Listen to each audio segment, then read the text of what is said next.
Vivimos en una sociedad que nos dice cómo debemos vivir, cómo debemos amar, y cómo debe lucir una familia perfecta. Nos muestran anuncios donde todos sonríen, donde no hay conflictos ni ausencias, donde papá, mamá e hijos parecen encajar en una postal sin grietas. Pero detrás de esas imágenes, en la vida real, las historias son muy distintas. Hay niños criados por sus abuelos, madres que hacen de padre y de madre a la vez, padres que crían solos y luchan por no rendirse, familias que se reencuentran después de años y otras que, a pesar de estar bajo el mismo techo, viven separadas por el silencio o el dolor. Y entonces, surge la pregunta que da sentido a este espacio: ¿existe realmente una familia funcional? ¿O solo repetimos modelos que hemos aprendido sin detenernos a pensar si son justos, si son reales, si son humanos? En La Duda y la Fe creemos que la verdad no se encuentra en los moldes, sino en el corazón de las personas que aman, que se equivocan, que se levantan. Creemos que detrás de cada historia hay una semilla de redención, y que cuestionar no es perder la fe, sino buscar una fe más auténtica, más compasiva, más humana. Hoy nos adentramos en una palabra que pesa: disfuncional. Una etiqueta que muchos llevan sin saber de dónde viene, ni por qué se impuso. Porque tal vez, antes de señalar lo que no funciona, debemos preguntarnos qué hace funcionar a una familia. ¿Es vivir bajo el mismo techo? ¿O es permanecer unidos en el amor, incluso en la distancia? ¿Es cumplir un modelo? ¿O es acompañarse en la fragilidad, con paciencia y ternura? Este episodio no busca juzgar, sino entender. No busca dividir, sino reconciliar. Porque detrás de cada familia, sea como sea, late un mismo deseo: el de ser amados y reconocidos.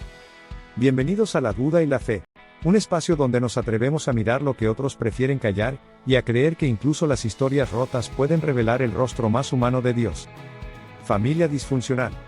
Una expresión que parece técnica, pero que en realidad pesa como una sentencia. Una palabra que suena a diagnóstico, a fallo, a herida. Y sin embargo, ¿quién tiene la autoridad para decir qué familia funciona y cuál no? Durante décadas, hemos crecido bajo la sombra de un modelo único: padre, madre, hijos. Bajo un mismo techo, con roles definidos y sonrisas permanentes. Ese modelo, repetido en comerciales, en novelas, en campañas políticas, incluso en sermones, se convirtió en un ideal social. Y en una trampa silenciosa. Porque cuando algo no encaja en ese molde, la culpa se instala. Los hijos se sienten rotos. Los padres se sienten fracasados. Y la sociedad, desde su pedestal, murmura: pobrecitos, vienen de una familia disfuncional. Pero la realidad es mucho más compleja, más humana, más cruda. Millones de niños y adolescentes crecen con abuelos que los crían con amor, con madres o padres que se desdoblan para cumplir ambos papeles, con tíos, vecinos o incluso maestros que se vuelven familia sin llevar el mismo apellido. ¿Son menos familia por eso? O tal vez son más, porque aprendieron a amar sin condiciones, a construir hogar donde no había paredes seguras. Nos enseñaron que funcional significa tenerlo todo: casa, padre, madre, estabilidad. Pero, ¿y si funcional significa, más bien, saber amar a pesar de las carencias? ¿Saber pedir perdón, cuidar, escuchar, sostener al otro cuando la vida se desmorona? El problema no está en la diversidad de las familias, sino en el lente con que las miramos. Un lente construido por una sociedad que valora más las apariencias que la autenticidad. Una sociedad que prefiere la foto perfecta a la verdad imperfecta. Y así, sin darnos cuenta, convertimos el amor en un examen social. Si tus padres están juntos, pasas. Si no, repruebas. Si tienes una casa grande, funcionas. Si vives en alquiler, fallas. Pero nadie pregunta si hay ternura, si hay respeto, si hay escucha. Nadie pregunta si ese hogar, aunque pequeño y sencillo, es un lugar donde se aprende a ser humano. Quizás el mayor error de nuestra época es creer que la forma define el fondo. Que un apellido o una estructura puede garantizar lo que solo el amor hace posible: la estabilidad del corazón. Y entonces, la pregunta vuelve a resonar, más urgente que nunca: ¿de verdad hay familias disfuncionales? ¿O simplemente hay historias diferentes que aún no hemos aprendido a comprender sin juzgar? Porque tal vez el problema no es la disfunción de las familias, sino la disfunción de una sociedad que todavía no sabe mirar con empatía. Una sociedad que etiqueta en lugar de acompañar, que señala en lugar de abrazar.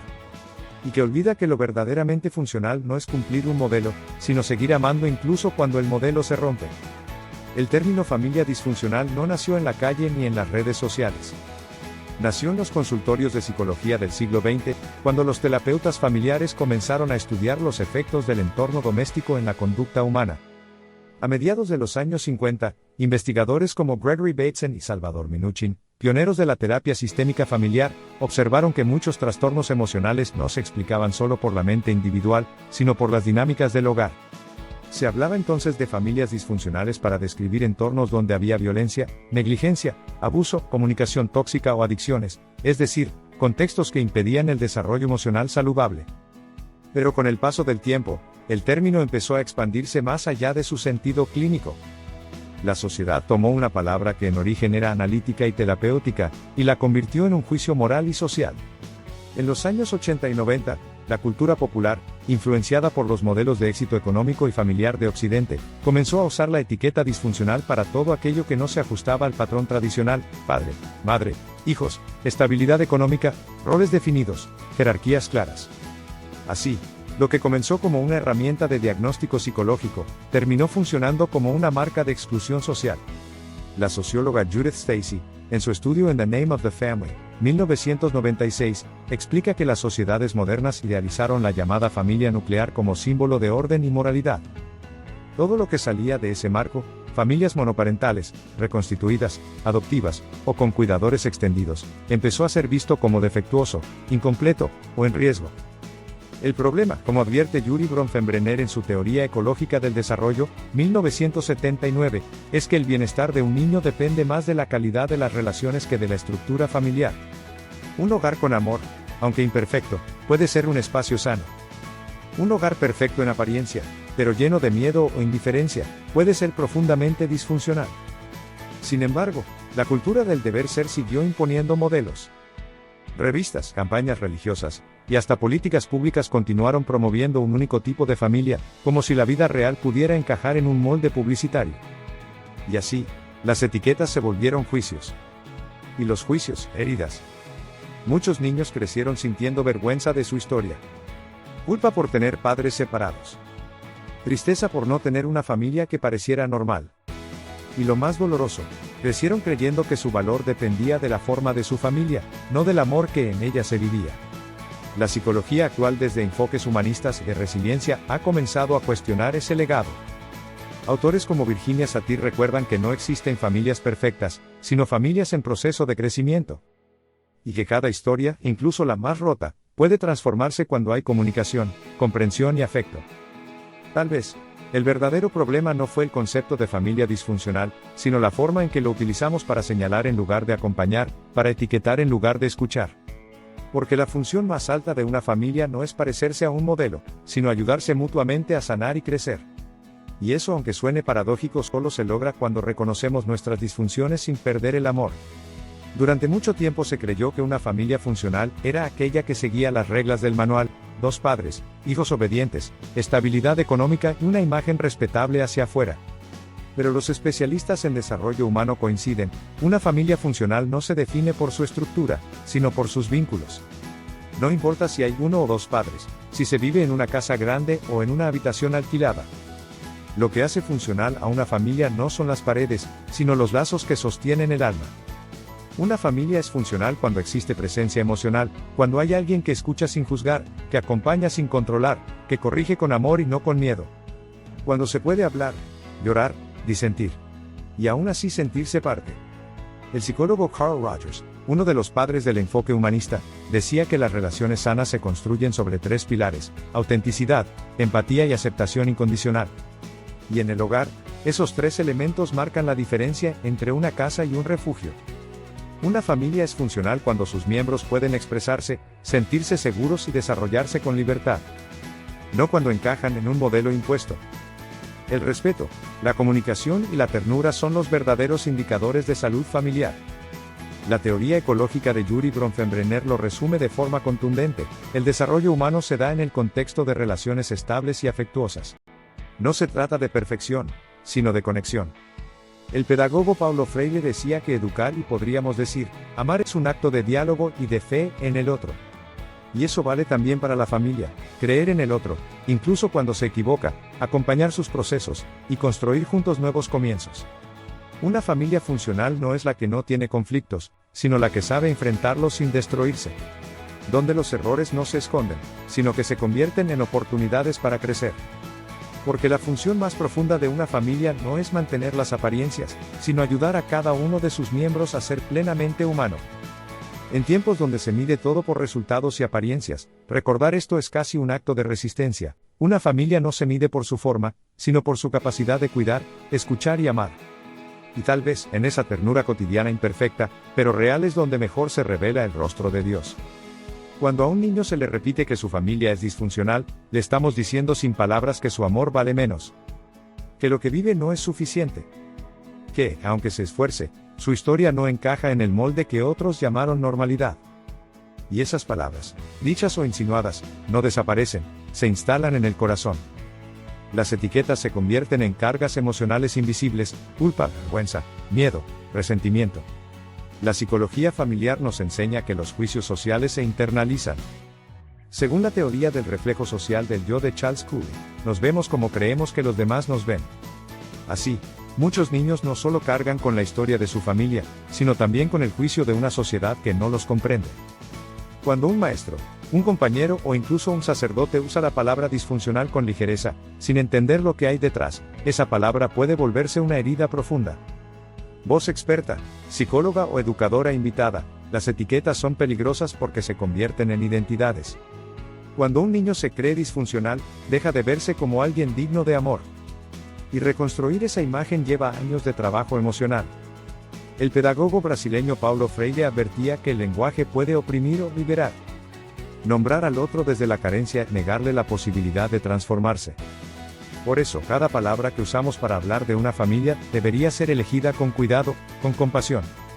La verdadera disfunción no está en no cumplir un modelo, sino en no saber amar sin condiciones. Porque hay familias que, aún separadas, se sostienen con ternura. Y otras que, aunque permanecen unidas, viven distantes bajo el mismo techo. Lo disfuncional no es la ausencia de padre o madre, sino la ausencia de afecto. No es la falta de recursos, sino la falta de escucha. No es la diferencia, sino la indiferencia. Cada vez que etiquetamos, reducimos una historia humana a una sola palabra. Y una palabra nunca alcanza para describir lo que el amor, con todas sus contradicciones, intenta construir cada día. Quizás lo que necesitamos no son más etiquetas, sino más abrazos. No más diagnósticos, sino más presencia. Porque cuando un niño escucha, tu familia también vale, algo en su corazón empieza a sanar. En muchas religiones, el ideal de familia está ligado a la armonía, al respeto y al amor. Pero a veces, ese ideal se convierte en una medida imposible. Como si solo las familias sin heridas fueran dignas de ser bendecidas. La Biblia dice, donde hay amor, allí está Dios. Primera carta de Juan 4 versículo 16, y ese amor no depende de tener todos los miembros correctos, sino de vivir relaciones verdaderas. Jesús no vivió en una familia perfecta. José no era su padre biológico, María conoció la soledad y la incomprensión, y el niño Jesús creció en medio del rumor, la pobreza y el exilio. Aún así, su hogar fue un espacio de fe, de escucha y de entrega. Un hogar funcional en el sentido más profundo, donde se crece en amor y se aprende a servir. Pero, ¿qué entendemos realmente por una familia funcional? ¿Una casa sin discusiones? ¿Un padre que nunca se equivoca? ¿Una madre que nunca se cansa? ¿O una comunidad donde, a pesar de los conflictos, el perdón y la ternura siguen siendo posibles? La espiritualidad nos recuerda que funcional no significa perfecto, sino capaz de sanar. Un hogar funcional no es el que evita las crisis, sino el que sabe atravesarlas sin destruir el amor. En la tradición cristiana, el hogar se llama iglesia doméstica, no porque sea impecable, sino porque allí se aprende lo esencial del Evangelio, el servicio, la paciencia, la escucha. Y en otras tradiciones también hay ecos de esta visión. En el judaísmo, el Shabbat familiar es una celebración del tiempo compartido. En el Islam, la familia es una morada de misericordia, Rama. En el budismo, la compasión, Karuna, comienza en casa, con quienes nos cuesta amar cada día. En el hinduismo, el hogar es el primer templo, y la madre, la primera maestra espiritual. Entonces, ¿qué hace funcional a una familia desde la fe? No la ausencia de problemas, sino la presencia de valores. No la estructura, sino el espíritu que la habita. Porque una familia donde hay diálogo, respeto y compasión es más espiritual, y más humana que una que aparenta perfección pero vive en silencio y miedo. La espiritualidad auténtica no idealiza a la familia, la acompaña, la sana, la reconcilia con su propia historia. Dios no habita solo en los hogares perfectos, sino también en los que aprenden a amar desde la herida. Y quizás allí en medio del caos, la carencia o la separación, es donde el espíritu trabaja con más fuerza. La funcionalidad no es una forma de vivir, sino una forma de amar. Y en ese amor imperfecto, lleno de luchas y esperanzas, Dios sigue escribiendo historias sagradas. En cada hogar que se atreve a creer que todavía puede ser un lugar de luz. No es disfuncionar una familia por estar separada, sino cuando falta el respeto, el diálogo o la empatía. Disfuncional no es vivir con un solo padre o madre, sino vivir en un ambiente donde hay miedo o desprecio. Porque la disfunción no se mide por la forma del hogar, sino por el modo en que sus corazones se tratan. Una familia puede ser pequeña y sana, o grande y rota. La verdadera herida no está en las separaciones visibles, sino en las distancias invisibles, cuando ya no se escucha, cuando se responde con gritos, cuando el amor se vuelve costumbre o se esconde detrás del orgullo. Hay familias que viven bajo el mismo techo, pero no se miran a los ojos. Y hay familias separadas por kilómetros, que siguen unidas por la ternura y el cuidado. Funcional no significa sin errores. Significa con voluntad de sanar. Significa reconocer las heridas, pedir perdón, aprender a escuchar, volver a empezar una y otra vez. El psicólogo Carl Rogers decía que lo esencial en toda relación humana es la autenticidad, esa capacidad de mostrarnos como somos, sin máscaras ni apariencias. Y es eso más que cualquier modelo familiar lo que construye un hogar donde el alma puede respirar. Porque la verdadera familia no siempre coincide con los apellidos, ni con los árboles genealógicos. A veces está hecha de los que se quedaron cuando nadie más lo hizo. De la abuela que cría, del tío que acompaña, de los amigos que se convierten en hermanos. Disfuncionales cuando el amor se ausenta. Funcionales cuando, aunque duela, seguimos eligiendo amar.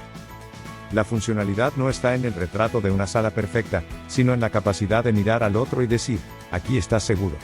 Aquí puedes ser tú. Aunque no tengamos todo, tenemos lo esencial. No hay hogares perfectos, solo hogares que intentan amar con lo que tienen. Y a veces, ese intento imperfecto, torpe, insistente es el milagro más grande que una familia puede ofrecer. En nuestros barrios, comunidades y parroquias, hay miles de historias silenciosas. Historias de amor que no se rinden, aunque el cansancio pese. Madres que sostienen el hogar con sus manos y sus oraciones. Abuelos que, con el corazón cansado, vuelven a ser padres una vez más. Hermanos que se acompañan, se cuidan y se enseñan el valor de la unión. Vecinos que se convierten en familia del alma, porque aprendieron que amar también es compartir el pan y esperanza. Esas son las verdaderas familias funcionales, no porque todo les salga bien, sino porque se levantan cada día con la decisión de amar. Familias que curan las heridas con ternura, que aprenden a perdonar, que siguen creyendo que el amor, aunque duela, vale la pena. La verdadera familia no se mide por su forma, sino por su fondo. No por el número de sus miembros, sino por la fuerza de sus vínculos. Es hora de dejar de mirar lo que falta, y empezar a mirar lo que florece en medio de la dificultad. Cada familia, con sus luces y sombras, es una escuela de humanidad. Un lugar donde se aprende a caer y volver a empezar, a escuchar, a cuidar, a confiar de nuevo. Porque el hogar, más que una casa, es el espacio donde el amor se hace carne cada día, a veces entre lágrimas, a veces entre risas, pero siempre con fe. La fe nos enseña a mirar con compasión. A descubrir que el amor de una abuela puede sanar más que 1000 palabras. Que la sonrisa de un niño puede rehacer una historia rota. Que un abrazo sincero puede ser la forma más pura de decir te amo. Donde hay amor, hay presencia de Dios. Donde hay perdón, hay nueva vida. Y donde hay esperanza, hay familia. Porque al final, lo funcional no es tenerlo todo, sino amar con lo que se tiene, y seguir creyendo, incluso cuando parece imposible. Gracias por acompañarnos en esta reflexión.